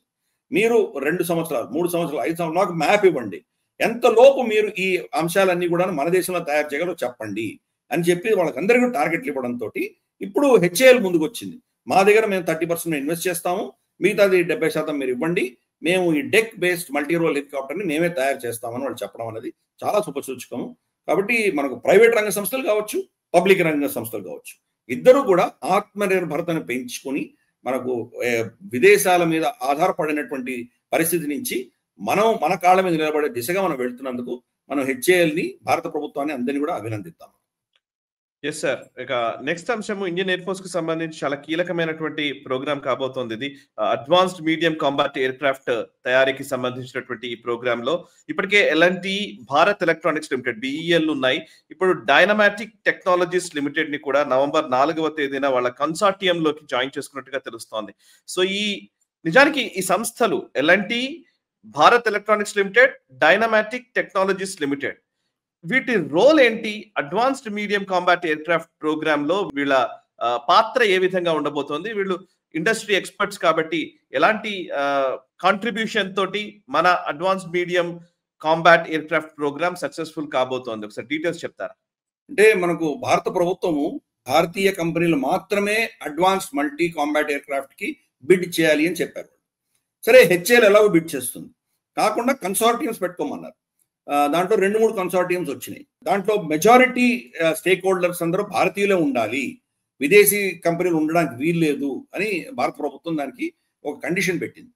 దాంతో ఏ ఒక్క కంపెనీ కూడా భారతదేశంలో మొత్తం ఈ ఎయిర్ క్రాఫ్ట్ ని తయారు చేసేటువంటి కెపాసిటీ వాళ్ళ దగ్గర లేకపోవచ్చు. కాబట్టి 2-3 కలిసి ఎవరికి ఏ శక్తి ఉందో ఆ శక్తిని అన్ని కలిపి దాన్ని ఒక కొత్త ఎయిర్ క్రాఫ్ట్ ఆవిష్కరించే దిశగా వీళ్ళందరూ ఒక విధమైనటువంటి కన్సార్టియం కింద ఫామ్ అయ్యారు. మొట్టమొదటి ఏంటంటే కనుక మనకు L&T, తర్వాత BEL, భారత్ ఎలక్ట్రానిక్స్ లిమిటెడ్, వీళ్ళిద్దరూ ఒక కూటమి పెట్టుకున్నారు. L&T ఏంటంటే వాళ్ళు ఇంజనీరింగ్ జాయింట్స్, మన దేశంలో తక్కువ ధరలో, చాలా అఫోర్డబుల్ ధరలో అద్భుతమైనటువంటి ఆవిష్కరణలు చేయగలిగినటువంటి కెపాసిటీ ఉన్న సంస్థలలో మనకు L&T ప్రప్రథమంగా మనం చూస్తాం. వాళ్ళ యొక్క ఇంజనీరింగ్ కెపబిలిటీ చాలా అద్భుతంగా ఉంది, చాలా ఎన్నో దశకాల అనుభవం ఉంది వాళ్ళకి. డిఫెన్స్ రంగంలో ఈ మధ్యకాలంలోనే వస్తున్నారు. ఇన్ఫాక్ట్ మనం కంపెనీ సెగ్మెంట్ లో మనం L&T గురించి చాలా డీటెయిల్డ్ గా గతంలో చర్చించాం కూడా డిఫెన్స్ రౌండప్ లో. కాబట్టి వాళ్ళు ఆ కెపాసిటీ వాళ్ళ దగ్గర ఉన్నది. BEL, భారత్ ఎలక్ట్రానిక్స్ లిమిటెడ్, పేరే ఉన్నది ఎలక్ట్రానిక్స్, దానికి సంబంధించినటువంటి కమ్యూనికేషన్, మనకు రెడార్ కానీ దానికి సంబంధించినటువంటి ప్రోటోకాల్స్ ఏవైతే ఉన్నాయో, ఎలక్ట్రానిక్ వార్ఫేర్ కావచ్చు, మనకు తర్వాత మనకు ఎలక్ట్రానిక్ జామింగ్ సంబంధించింది కావచ్చు, కమ్యూనికేషన్స్, రెడార్, ఇటువంటివన్నీ కూడా, ఏవియానిక్స్, ఇవన్నీ కూడా BEL టేకప్ చేస్తుంది. అంటే బాడీ ఏమో L&T ఉంటుంది, దాని లోపల ఉన్నటువంటి ప్రసరణ చేస్తున్నటువంటి రక్తం అంతా కూడా BEL ఉంటుంది. మొత్తం టెక్నాలజీ, దాన్ని నడిపించే టెక్నాలజీ BEL ఉండబోతుంది. అలాగే దాని సబ్ కాంపోనెంట్స్ ఉంటాయి, లోపల చాలా ఉంటాయి సబ్ కాంపోనెంట్స్. దాంట్లో కొన్ని ఇంజన్ పార్ట్స్ ఉండొచ్చు, దానికి మెకానికల్ పార్ట్స్ ఉండొచ్చు, దానికి సంబంధించిన టర్బో ప్రోడక్ట్స్ ఉండొచ్చు. అవన్నీ కూడా ఏంటంటే మనకు ఈ కొత్త కన్సార్టియం లో చేరినటువంటి డైనమాటిక్ టెక్నాలజీస్ లిమిటెడ్ వాళ్ళు ఇవ్వబోతున్నారు. వాళ్ళ దగ్గర ఉన్నటువంటి కెపాసిటీ ఏంటంటే ఏరో స్ట్రక్చర్స్, సబ్ సిస్టమ్స్ ఇవన్నీ తయారు చేస్తారు. మెయిన్ ఫ్రేమ్ అంతా కూడాను ఎల్ఎన్టీ చేస్తుంది, కానీ సబ్ సిస్టమ్స్ దాంట్లో ఉన్నట్టు చిన్న చిన్నవి, దానికి ఫ్యాన్స్ కావచ్చు, ప్రొపెల్లర్స్ కావచ్చు, దానిలో సంబంధించినటువంటి ఎయిర్ ఇండక్షన్స్ సంబంధించినటువంటి ఎక్విప్మెంట్ కావచ్చు, కొన్ని సెన్సార్స్ కావచ్చు, ఇటువంటివన్నీ కూడాను సబ్ సిస్టమ్స్ అని వీళ్ళు చేస్తారు. కాబట్టి ఒక్కొక్క సంస్థకి ఒక శక్తి ఉన్నది. వాళ్ళందరూ కలిసి కట్టుగా దీన్ని తయారు చేసేటువంటి ప్రయత్నం వాళ్ళు చేసేటువంటి బిడ్ వాళ్ళు పెట్టారు. దీంట్లో ఏంటంటే మనకు ఈ సంవత్సరమే 2025లో ఈ యొక్క రిక్వైర్మెంట్ ప్రభుత్వం చెప్పింది కాబట్టి వచ్చే సంవత్సరం కంతా ఈ యొక్క డిజైనింగ్ ఇవన్నీ కూడాను ఆ పార్ట్నర్స్ వాళ్ళు ఎవరెవరిని ఏం చేస్తారు అన్నది ఫస్ట్ రిపోర్ట్ వాళ్ళు ప్రభుత్వానికి సబ్మిట్ చేస్తారు. ఒక 2 ఏళ్లలో బహుశా 2028-29 అంతా కూడాను ఒక ప్రోటోటైప్ అంటే ఒక మోడల్ లాంటిది వాళ్ళు ఆవిష్కరించే పరిస్థితి మనం అడిగారు వాళ్ళు. బహుశా సంవత్సరం అటు ఇటు అవ్వచ్చు, 2030 వరకు ఒక ప్రోటోటైప్ వచ్చేటువంటి అవకాశాలు ఉన్నాయి. అంటే దాని డిజైనింగ్, దానికి కావాల్సిన పారామీటర్స్, దానికి ప్రొక్యూర్మెంట్, సప్లై చైన్ ఇవన్నీ కూడా చూసుకోవాలి. నార్మల్గా ఏమవుతుందంటే ఒక ఎయిర్క్రాఫ్ట్ తయారు చేయాలంటే ఇంజన్ ఆధారంగా ఉంటుంది. ఏ ఇంజన్ మనం పెట్టుకుంటామని దాని ఆధారంగా మిగతా డిజైనింగ్ అంతా చేస్తారు. మనకు అదే ప్రాబ్లం వచ్చింది తేజస్లో మన GE 404 ఆధారంగా మొత్తం డిజైనింగ్ అయింది. ఎప్పుడో పాత డిజైన్. ఇంతలోపల GE ఏం చేసిందంటే 404 డిస్కంటిన్యూ చేసింది. ఇప్పుడు వాళ్ళు 414 కూడా ఆల్మోస్ట్ డిస్కంటిన్యూ చేసే పరిస్థితి. 404 మాకు ఇన్ని 180, 120, 130 కావాలనేసరికి మళ్ళీ ఆ సప్లై చైన్ అంతా వాళ్ళు రీస్టార్ట్ చేయాల్సి వచ్చింది. ఇది మన ప్రాబ్లం. అందుకని రాబోయే 10 సంవత్సరాల్లో మనకి ఎటువంటి ఇంజన్ ఉండబోతుందో అది ఇప్పుడు నిర్ణయించాలి. ఆ ఇంజన్ ఆధారంగా ఇవన్నీ కూడా తయారవుతాయి. ఆ ఇంజన్ మళ్ళీ అవుట్డేట్ అవ్వకుండా దాంట్లో నెక్స్ట్ వర్షన్స్ ఎలా ఉంటాయి ఇవన్నీ కూడాను ఈ వచ్చే 2 సంవత్సరాలు వీళ్ళు ప్లాన్ చేయాలి. 2028-29 లోపల ప్రోటోటైప్ తీసుకురావాలి. తర్వాత దాన్ని అప్రూవ్ చేస్తే కనుక 2032-35 లోపు దీన్ని యాక్చువల్గా సీరియల్ ప్రొడక్షన్ రావాలి. మన ఎయిర్ ఫోర్స్ కి కంప్లీట్ గా అది ఇండక్షన్ అయ్యి దానికి ఒక కమాండ్స్ ఇచ్చేసరికి బహుశా 2035-36 అవ్వచ్చు. సో అందుకని మన దేశంలో ఉన్నటువంటి సంస్థలు ముందుకు రావడం అనేది చాలా పెద్ద విషయం. ఎవరి శక్తి అనుసారం వాళ్ళందరూ కలిసి ఒక కూటమిగా ఏర్పడి, ఒక కన్సల్టింగ్ ఏర్పడి ఇవి తయారు చేస్తున్నారు. Advance multi combat aircraft అన్నది ఆల్మోస్ట్ ఇప్పుడు చైనా 6th జనరేషన్ గురించి మాట్లాడుతుంది. బహుశా 5th, 6th జనరేషన్ మధ్యలో ఉండేటువంటి కెపాసిటీ దీంట్లో పెట్టేటువంటి దిశగా ఈరోజు ప్రభుత్వం ఆలోచన చేస్తోంది. చూద్దాం రాబోయే 1-2 సంవత్సరాల్లో వీళ్ళు ఎటువంటి ప్రోటోటైప్ తీసుకొస్తారో. మరి అది ఎయిర్ ఫోర్స్ ప్రభుత్వం దాన్ని యాక్సెప్ట్ చేస్తుందా లేదా ఇంత లోపల ఇది డిలే అవుతుంది కాబట్టి ప్రత్యామ్నాయంగా SU-57 లాంటిదో ఇతరత్ర ఏమైనా మనం తీసుకుంటామా, ఇవన్నీ కూడా రాబోయే బహుశా ఒక 6-7 నెలల్లో మనకు క్లారిటీ వస్తుంది. బట్ ఈ కన్సార్టియం అనేది మాత్రం చాలా శుభసూచకం. ఎవరి శక్తి అనుసారం వాళ్ళు దీంట్లో కంట్రిబ్యూట్ చేసి ఒక 3-4 ఏళ్లలో ఒక అద్భుతమైన ప్రోటోటైప్ తీసుకొస్తారని మనం వాళ్ళందరినీ కూడాను భావిద్దాం, వాళ్ళకి అభినందనలు తెలుపుతాం. Right sir, correct, exactly. ఇక నెక్స్ట్ ఈ వారం మన బ్రేవ్ హార్ట్ సెగ్మెంట్ లోకి వెళదాం సార్.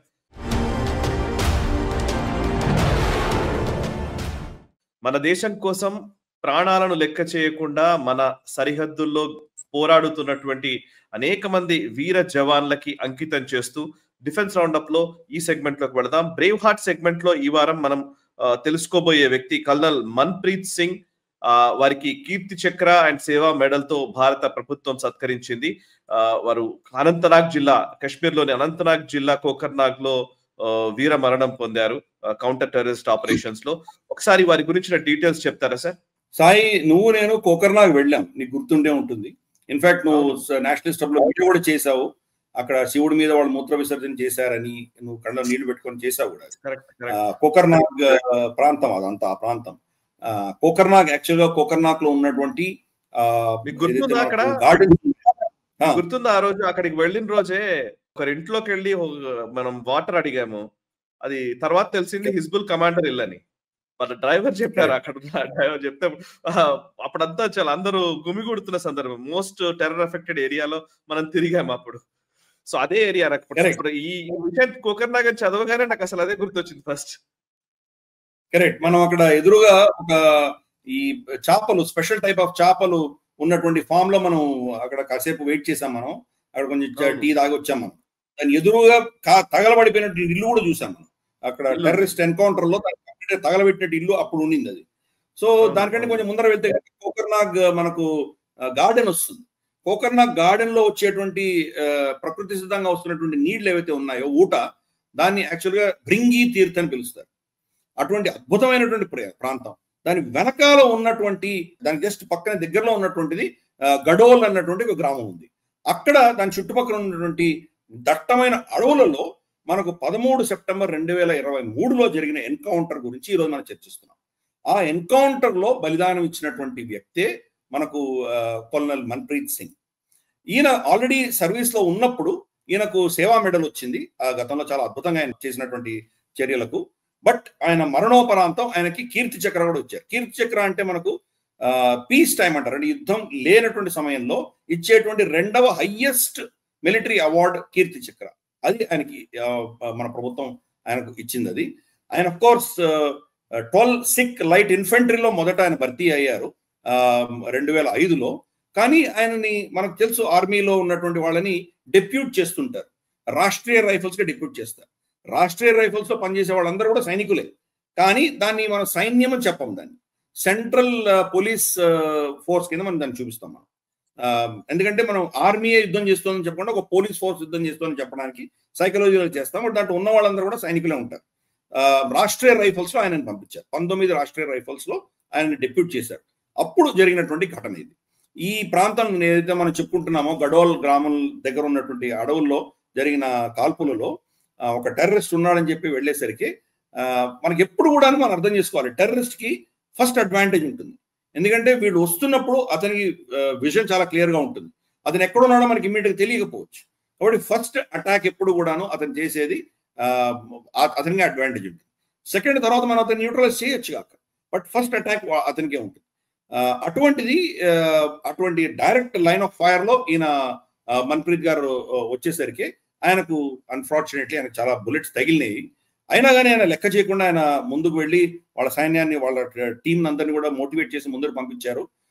అతను తప్పించుకోకుండా అతను అడ్డం నిలబడేసరికి ఆ ఫైరింగ్ లో డైరెక్ట్ గా అతనికి తలకి తగిలింది. ఈ షూటింగ్ లో ఆయన దెబ్బ తవ్వుతుండగా చుట్టుపక్కల వాళ్ళకి టైం దొరుకుతుంది, ఒక 2-3 సెకండ్స్ టైం దొరుకుతుంది. ఆ 2-3 సెకండ్స్ లో అతన్ని వీళ్ళు కంప్లీట్ గా చుట్టుముట్టి అతన్ని చంపేశారు. So it's very unfortunate. ఆయన బలిదానం ఇవ్వాల్సి వచ్చింది, ఆయన చనిపోయారు. చిన్న చిన్న పిల్లలు ఉన్నారు, 41 ఏటకే ఆయన చనిపోయారు. కానీ ఇంకొక నాకు పర్సనల్ గా కనెక్షన్ ఏంటంటే కనుక, ఆయన ఒక చార్టర్డ్ అకౌంటెంట్. నార్మల్ గా చార్టర్డ్ అకౌంటెన్సీ చేసి అందరూ ఏదో కంపెనీలో ఆడిట్లు చేసుకుంటూ సంపాదించుకునేటువంటి పరిస్థితి కాకుండా, ఈయన తన కుటుంబ పరంపర ఆల్రెడీ ఆయన తండ్రి కావచ్చు, తర్వాత ఆయన తాతగారు కావచ్చు, ఆయన బాబాయిలు మామలు వీళ్ళందరూ కూడా సైన్యంలో ఉన్నటువంటి వాడు కాబట్టి చార్టర్డ్ అకౌంటెంట్ అయినా కానీ కూడా ఆయన సైన్యంలో చేరారు. సైన్యంలో చేరి ఇంతటి అద్భుతమైనటువంటి కీర్తి చక్ర సంపాదించుకున్నారు. ఆయన ఆత్మ ఉత్తమగతులు రావాలని, ఆయన ఇచ్చినటువంటి బలిదానం వృధా అవ్వదు. మన దేశ రక్షణ, అక్కడ ఉన్నటువంటి మన కాశ్మీరీ ఒక తేజస్ ఏదైతే ఉందో దాన్ని ఆయన కాపాడారు. కాబట్టి దానికి భగవంతుడు ఆయనకు ఉత్తమగతులు ఇస్తారని, అలాగే ఆయన ప్రేరణ వాళ్ళ టీంకే కాదు, ప్రపంచ దేశ వ్యాప్తంగా అందరికీ కూడా ఆయన ప్రేరణాదాయకంగా ఉంటారని మనం భగవంతుడు ప్రార్థిద్దాం. ఖచ్చితంగా సార్, నిజంగా వారి ఆత్మకు శాంతి జరగాలని, వారి సద్గతి పొందాలని మనం కోరుకుందాం సార్. అట్లాంటి చాలా మంది వీరమరణం పొందినటువంటి సైనికులందరికీ కూడా పేరు పేరున వారికి సెల్యూట్ చేద్దాం. సో ఇక ఈ వారం మనం వెపన్ సెగ్మెంట్ లోకి వెళదాం sir. CUAS counter unmanned aerial systems.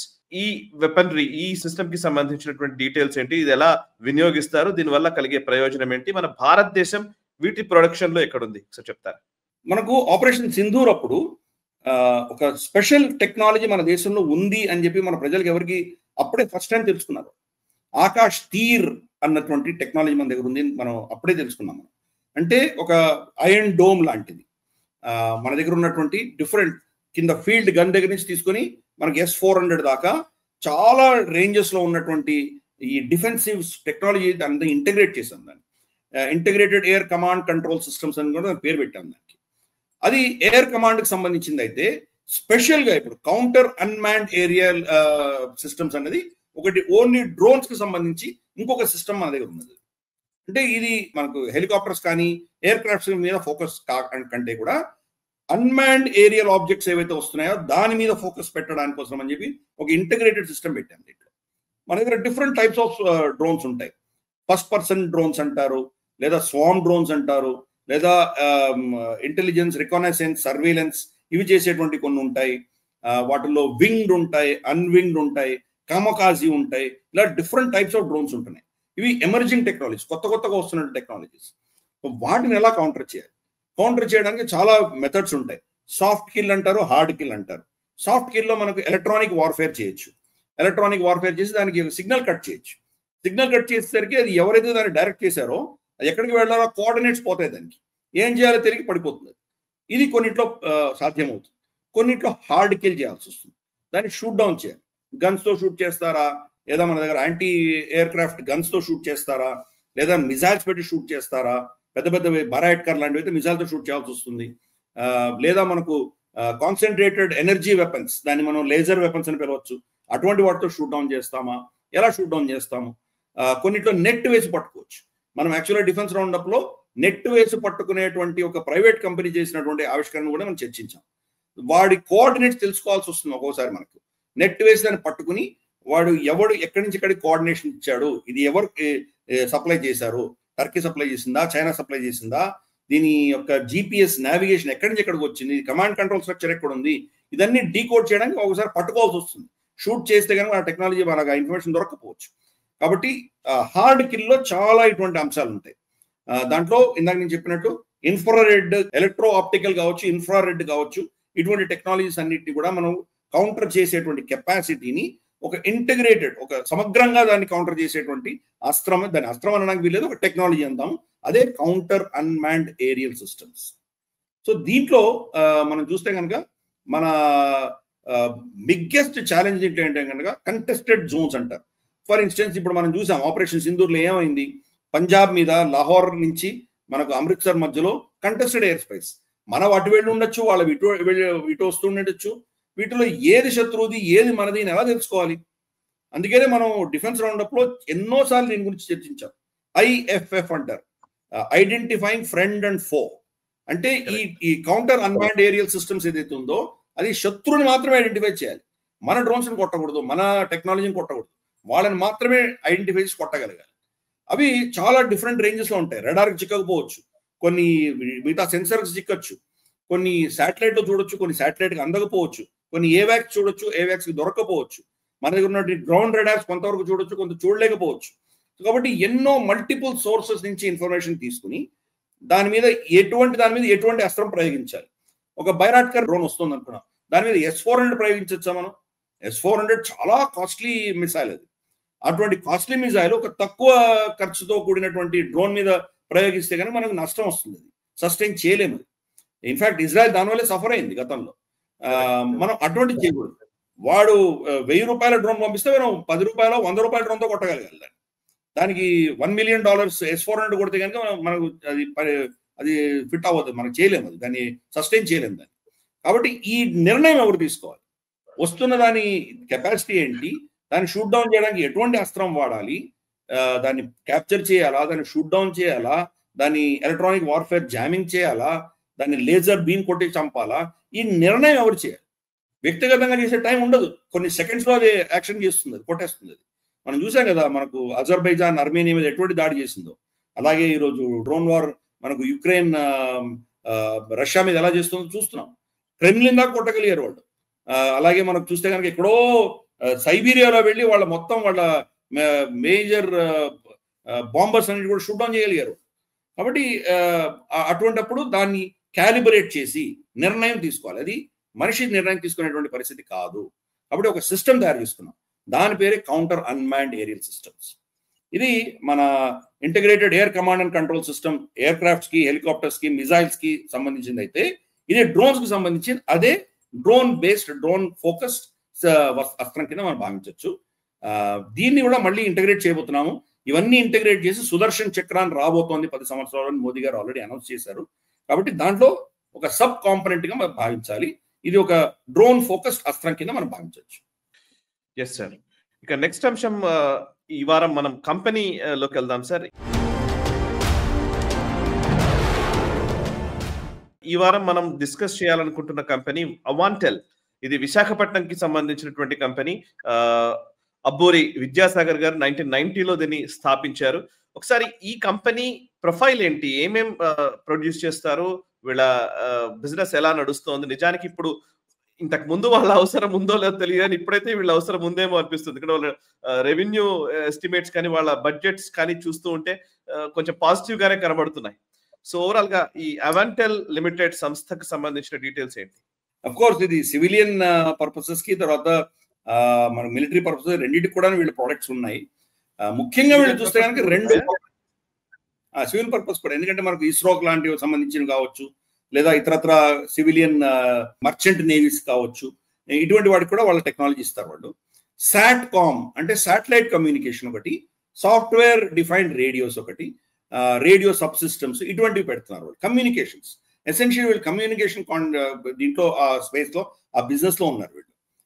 కాబట్టి వీళ్ళు చేసేదంతా కూడా మోస్ట్లీ మనం చూస్తే కనుక హిందుస్థాన్ ఏరోనాటిక్స్ లిమిటెడ్ కావచ్చు, ఇండియన్ ఎయిర్ ఫోర్స్ కావచ్చు, మన కోస్ట్ గార్డ్ కావచ్చు, మన నేవీ కావచ్చు, వీళ్ళకి సప్లై చేస్తున్నారు. అంటే శాటిలైట్స్ తో కమ్యూనికేషన్ కావచ్చు, షిప్ టు షిప్ కమ్యూనికేషన్ కావచ్చు, మనకు ఫ్లైట్ టు ఫ్లైట్ కమ్యూనికేషన్ కావచ్చు, ఇటువంటి వాటిల్లో మనకు హెలికాప్టర్ నుంచి కమ్యూనికేట్ చేసేది కావచ్చు, ఆ ప్రోటోకాల్స్ ఆ స్ట్రక్చర్స్ అన్ని వీళ్ళు తయారు చేస్తున్నారు. అలాగే వాటి మెయింటెనెన్స్ కూడా వీళ్ళు చేయగలుగుతున్నారు. అంటే ఇతరత్ర వేరే దేశానికి ఇంపోర్ట్ చేసుకున్నవి మన దగ్గర ఉన్నా కానీ కూడా మళ్ళీ దాని సర్వీసింగ్ మనం అబ్రాడ్ పంపించకుండా వీళ్ళు దాని మెయింటెనెన్స్ కూడా చేయగలిగినటువంటి కెపాసిటీ వీళ్ళు. క్రమేపీ వీళ్ళు చాలా ఆర్డర్స్ వీళ్ళు ఎన్నో సంస్థల నుంచి వాళ్ళు తెచ్చుకుంటారు. అఫ్ కోర్స్ హెచ్ఏఎల్ చాలా కీలకమైంది. అలాగే గోవా షిప్ యార్డ్ కావచ్చు, మెజగన్ డాక్స్ లిమిటెడ్ కావచ్చు, ఇలా చాలా మనకు ఉన్నటువంటి గార్డెన్ రీచ్ కావచ్చు, ఇటువంటి వాళ్ళందరినీ కూడా వాళ్ళు ఆర్డర్స్ తీసుకున్నారు. అంటే డిఫెన్స్ సైడ్. అలాగే ఇందాక నేను చెప్పినట్టు మర్చెంట్ నేవీకి వాటికి సంబంధించిన కమ్యూనికేషన్స్ కూడా వీళ్ళు ఇచ్చారు. ఓవరాల్ గా వీళ్ళకి యాజ్ ఆఫ్ టుడే 210 కోట్ల ఆర్డర్ బుక్ ఉంది అని తెలుస్తాం. అంటే ఒక చిన్న సంస్థ విశాఖపట్నంలో స్టార్ట్ చేసింది, ఈరోజు ఎంత కీలకం అవుతుందో మనం చూడొచ్చు. లేకపోతే ఇటువంటి చిన్న చిన్న కాంపోనెంట్స్ కూడా మనం ఎక్కడి నుంచి ఇంపోర్ట్ చేసుకోవాల్సిన పరిస్థితి. వాడు మనకు అవసరం ఉన్నవాడు ఇవ్వకపోవచ్చు, నాకు ప్రొడక్షన్ లైన్ సరిగా లేదు నేను ఇవ్వను అని చెప్పొచ్చు, పరిస్థితి ఏమవుతుంది మనకు. కాబట్టి అటువంటి కాంపోనెంట్స్ మన కమ్యూనికేషన్ సంబంధించి అష్యూర్డ్ ప్రోటోకాల్స్, ఎవరు మన కమ్యూనికేషన్ ఎవరు వినకుండా, మన శత్రువులు వినకుండా, మన టెక్నాలజీ మన దేశంలో తయారైనటువంటి కంపెనీ ఇచ్చినటువంటి టెక్నాలజీని మన నేవీ, మన ఎయిర్ ఫోర్స్ వీటిలో పెట్టుకుని ఇది ఎన్క్రిప్టెడ్ గా ఇంకెవరు దాన్ని వినకుండా హ్యాండిల్ చేయగలిగినటువంటి శక్తి ఈ కంపెనీ మనకు ఇస్తోంది. అందుకని వీళ్ళ సంస్థ, వీళ్ళ సిబ్బందికి, అలాగే మనం వీళ్ళని ప్రోత్సహిస్తున్నటువంటి మన డిఆర్డిఓ కావచ్చు, మన ప్రభుత్వం కావచ్చు, వీళ్ళందరినీ కూడా మనం అభినందిద్దాము. ఇటువంటి కంపెనీలు ఇంకా రావాలి. అలాగే ఈ కంపెనీ కూడా ఇంకా చాలా కొత్త కొత్త ఆవిష్కరణలు తీసుకొచ్చి మనకు ఎక్కడెక్కడైతే గ్యాప్స్ ఉన్నాయో, ఎక్కడ మనం విదేశీ సంస్థల మీద, విదేశీ శక్తుల మీద ఆధారపడి ఉన్నామో వాటిని అన్నిటి కూడా వీళ్ళు ఇండిజినైజ్ చేసి మన ఫోర్సెస్ కి వీళ్ళు ఇస్తారని చెప్పి వాళ్ళకు రాబోయే రోజుల్లో అద్భుతంగా దేశ సేవ చేస్తారని వాళ్ళని కోరుకుంటూ వాళ్ళని అందరినీ కూడా అభినందిద్దాం. ఎస్ సార్, నిజంగా మీరు చెబుతుంటే కూడా అంటే మనం డిఫెన్స్ రౌండప్ లో జరుగుతున్న వాటిని ఓన్లీ కేవలం డిఫెన్స్ రౌండప్ లో మాత్రమే ఈ అంశాలకు సంబంధించిన చర్చ జరుగుతుంది తెలుగులో. అసలు ఇంకా ఎక్కడా చర్చ లేదు. అసలు ఇన్ని జరుగుతున్నాయన్న విషయం ఎవరికి తెలియదు. సింపుల్ అంశాలు ఓట్ చోరీ, గద్దీ చోడు దగ్గర ఆగిపోయిన పరిస్థితిలో మనం భారత, ముఖ్యంగా అందులో తెలుగు వార్తాపత్రికలు, ప్రసార మాధ్యమాలు నిమగ్నం అయిపోయాయి. రియలీ నిజంగా మేము మీకు రుణపడి ఉన్నాం గిరిధర్ గారు. చాలా విషయాలు మీరు చెప్తున్న విధానం చూస్తూ ఉంటే really thank you very much. Thanks a lot sir. మీరు చేస్తున్న రీసెర్చ్ కానీ చెప్తున్న విధానం అంటే ఇదేదో నేను ఒక్కటి చేసే ఈ క్రెడిట్ నా ఒక్కడికే కాదు, ఈ ప్లాట్ఫామ్ ఇది చేయాలి అనే ఆలోచన వచ్చిన నీకు కూడా చాలా ఇది క్రెడిట్ ఇవ్వాలి. అలాగే మన వెనకాల రీసెర్చ్ చేస్తున్న హర్షకు కూడా మనం క్రెడిట్ ఇవ్వాలి. కాబట్టి ఇట్స్ అ టీమ్ ఎఫర్ట్. మనం వ్యక్తి నేను ముందర వచ్చి మాట్లాడిండొచ్చు కాక, కానీ ఇది మనలో ఉన్నటువంటి ఆవేదన మనం వ్యక్తపరుస్తున్నాము. ఇంత అద్భుతాలు జరుగుతుంటే మన డిఫెన్స్ ఫోర్సెస్ లో మన తెలుగు ప్రేక్షకులు తెలియదే అన్నటువంటి ఆవేదనతోటి మనం డిఫెన్స్ రౌండప్ స్టార్ట్ చేశాము. మన ప్రేక్షకులు దీన్ని ఆదరంగా దీన్ని స్వీకరిస్తే అది మన దేశానికి, మన సమాజానికి చాలా పాజిటివ్ గా ఉంటుంది. అది ప్రపంచంలో జరుగుతున్నటువంటి ఘటనలు చూస్తే కనుక మనం చాలా నెగిటివ్ గా మనం ఒక విధంగా డిప్రెషన్ లో వెళ్ళేటువంటి ప్రమాదం ఉంది. కానీ ఇటువంటి డిఫెన్స్ రౌండప్ లో మనం ఆవిష్కరిస్తున్నటువంటి ఇవన్నీ కనుక వింటే కనుక వాళ్ళలో ఒక ధైర్యం వస్తుంది, మన దేశం సరైన దారిలో వెళ్తోంది అన్నటువంటి ఒక భరోసా వాళ్ళకు ఉంటుంది. కాబట్టి మన చిన్న ప్రయత్నం మనం చేస్తున్నాము, దాని ప్రేక్షకులు ఆదరిస్తారని వాళ్ళందరూ కూడా ప్రార్థిద్దాం. Yes sir, really thank you very much sir. Thank you very much. So చూసారు కదా, ఇది ఈ వారం డిఫెన్స్ రౌండప్. వచ్చే వారం డిఫెన్స్ రౌండప్ లో మళ్ళీ కలుద్దాము. 64వ ఎపిసోడ్ ఇది. నెక్స్ట్ వీక్ 65th ఎపిసోడ్ తో మళ్ళీ మేము ముందుంటాను. అండ్ ఈ వారం ఈ ఎపిసోడ్ ని మీరు ఫస్ట్ లైక్ చేయండి, 10 మందికి షేర్ చేయండి, కమెంట్స్ ద్వారా మీ అభిప్రాయాలు మాతో పంచుకోండి. మనసా వాచా కర్మణ దేశహితం కోసం నేషనలిస్ట్ హబ్, NHTV ప్రయత్నం చేస్తూ ఉన్నాయి. మమ్మల్ని ఆదరించడం అంటే ఈ 2 ఛానళ్ళని సబ్స్క్రైబ్ చేసుకోవడము అండ్ మిగతా మా ఇతర సోషల్ మీడియా ప్లాట్ఫామ్స్ లో కూడా మమ్మల్ని ఫాలో అవ్వాల్సిందిగా కోరుతూ ఉన్నాను. అక్కడ కూడా మేము డిఫరెంట్ అంశాలకు సంబంధించినటువంటి అభిప్రాయాల్ని పంచుకునే ప్రయత్నం చేస్తాము అండ్ మీతో కనెక్ట్ అవ్వడానికి కూడా ఆస్కారం ఉంటుంది. సో ఈ వీడియోని 10 మందికి చేరవేయవలసిందిగా విజ్ఞప్తి చేస్తూ మనసా వాచా కర్మణ దేశహితం కోసం నేషనలిస్ట్ హబ్. నమస్తే. ఈ వీడియో మీకు నచ్చినట్టయితే లైక్ చేయండి, 10 మందికి షేర్ చేయండి, అలాగే కామెంట్ల రూపంలో మీ అభిప్రాయాలను మాతో పంచుకోండి. Nationalist hub group of channels ను సబ్స్క్రైబ్ చేసుకుని తెలుగునాట జాతీయవాద జర్నలిజాన్ని ప్రోత్సహించండి. ఈ వీడియో కింద ఉన్న బెల్ ఐకాన్ పై క్లిక్ చేయడం మర్చిపోవద్దు.